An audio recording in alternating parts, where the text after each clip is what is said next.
வணக்கம் குட்டீஸ். எல்லாரும் எப்படி இருக்கீங்க? இந்த வீடியோல நாம 3ஆம் வகுப்பு 3ஆம் பருவத்தோட எண்ணும் எழுத்தும் தமிழ் மலர் பயிற்சி நூல்ல இருக்கிற ஒரு பயிற்சி பாடத்தை தான் நாம இப்ப பார்க்க போறோம். தலைப்பு படிப்போம் தொடர் உணர்த்தும் கருத்துக்கு சை செய்வேன்.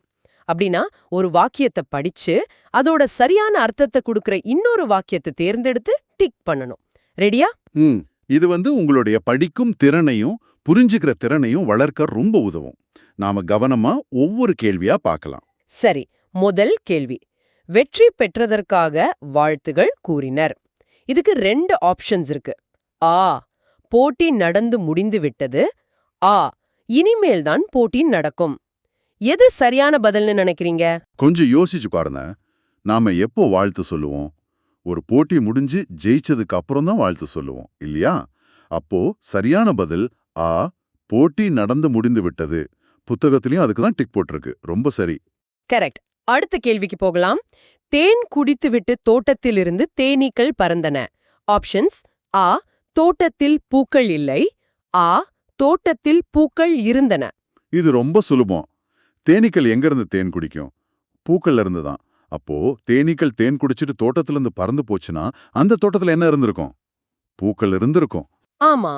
அப்போ பதில் ஆ, தோட்டத்தில் பூக்கள் இருந்தன. அதேதான். இதுவும் புத்தகத்துல சரியா டிக் பண்ணிருக்காங்க. சரி, இப்போ 3ஆவது கேள்வி. இத கொஞ்சம் நல்லா கவனிங்க குட்டீஸ். கேள்வி: வருணன் தன்னிடம் இருந்த பந்துகளில் ஒன்றை தோழிக்கு கொடுத்து விட்டான். ஆப்ஷன்ஸ்: ஆ, வருணனிடம் தற்போது பந்து இல்லை. ஆ, வருணனிடம் தற்போது பந்து உண்டு. இங்கதான் ஒரு சின்ன ட்விஸ்ட் இருக்கு. வாக்கியத்தை நல்லா கவனிங்க. பந்துகளில் ஒன்றை அப்படின்னு இருக்கு. அப்படின்னா என்ன அர்த்தம்? ஓ, வருணன் கிட்ட நிறைய பந்துகள் இருந்துச்சு. ஆமா, அதுல ஒண்ணுதான் கொடுத்தான். பந்தை கொடுத்தான்னு சொல்லல, பந்துகளில் ஒன்றை கொடுத்தான். இப்போ சொல்லுங்க, ஒன்னு கொடுத்ததுக்கு அப்புறம் உங்ககிட்ட பந்து இருக்குமா இருக்காதா? கண்டிப்பா இருக்கும். இருக்கும். அப்போ சரியான பதில் ஆ, வருணனிடம் தற்போது பந்து உண்டு.